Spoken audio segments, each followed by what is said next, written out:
গুৱাহাটীত পদপথ নিৰ্মাণৰ নামত চলিছে ভেকু ভাওনা।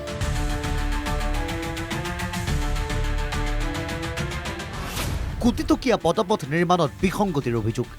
গুৱাহাটী মহানগৰীৰ গণেশগুৰিত নিৰ্মাণ কৰা হৈছে এটা অত্যাধুনিক পদপথ। কিন্তু এই অত্যাধুনিক পদপথটো কেনেকৈ নিৰ্মাণ কৰিছে চাওঁ আহক আমাৰ এই বিশেষ প্ৰতিবেদন। দৃশ্য 1। এয়া গুৱাহাটীৰ সদা ব্যস্ত গণেশগুৰি।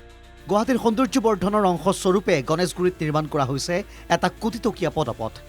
পদপথটোত পথচাৰী অহা যোৱা কৰাৰ লগতে থাকিব কেতবোৰ অন্যান্য সা সুবিধা। দৃশ্য 2। এই দৃশ্যকেইটা ভালদৰে চাওক। বৰ্তমান এনেদৰে নিৰ্মাণ কৰা হৈছে এইটো পদপথ। পুৰণি পদপথ এটা ভাঙি নতুনকৈ নিৰ্মাণ কৰা হৈছে আন এটা পদপথ। কিন্তু পুৰণি পদপথটোৰ ইটা ৰদ শিলগুটি আদি পৰিষ্কাৰ নকৰাকৈ নিৰ্মাণৰত হৈ আছে নতুন পদপথটো।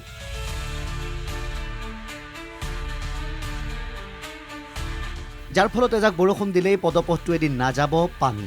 ফলত পুনৰ কৃত্ৰিম বানৰ সমস্যাত ভুগিব এই স্থানৰ বাসিন্দাসকল। পুৰণি পদপথটো ভাঙি নতুনকৈ নিৰ্মাণ কৰা হৈছে পদপথ।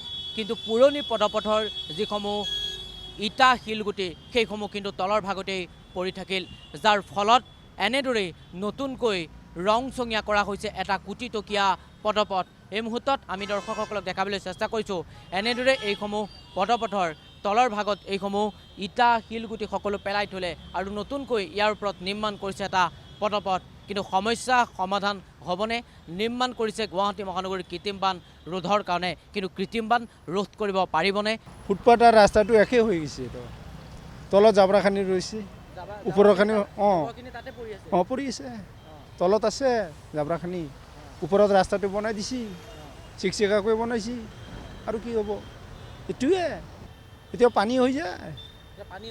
পানী হ'ব। দৃশ্য 3। বৰ্তমান নিৰ্মাণ কৰি থকা পদপথটোৰ সৈতে মূল পথটোৰ উচ্চতা প্ৰায় সমান।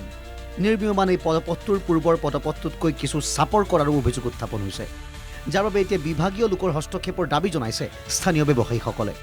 এতিয়া প্ৰশ্ন হয়, মহানগৰীৰ মাজমজিয়াত নিৰ্মাণ কৰা এই পদপথটোত হোৱা বিসংগতিৰ ওপৰত গুৰুত্ব দিবনে বিভাগীয় কৰ্তৃপক্ষই?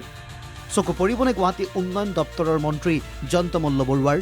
নে দেখিও নেদেখাৰ দৰেই কাম সম্পূৰ্ণ কৰিবলৈ নিৰ্দেশে দি যাব বিভাগে? লগতে সৌন্দৰ্য বৰ্ধনৰ কাৰণে নিৰ্মাণ কৰা এই পদপথতে বহে একাংশ ব্যৱসায়ী। এই পদপথতে তেওঁলোকে খাদ্য সামগ্ৰী বিক্ৰী কৰি পেট পোহপাল দিয়ে। তেওঁলোকৰ কাৰণেও যথা স্থান নিৰ্মাণ কৰি এক সুব্যৱস্থা গ্ৰহণ কৰিবনে সংশ্লিষ্ট বিভাগে? সেয়াও আন এক ডাঙৰ প্ৰশ্ন। ভিডিঅ' জাৰ্নেলিষ্ট ৰাকেশৰ সহযোগত গুৱাহাটীৰ পৰা কল্পজিৎ শইকীয়াৰ ৰিপৰ্ট, NKTV+।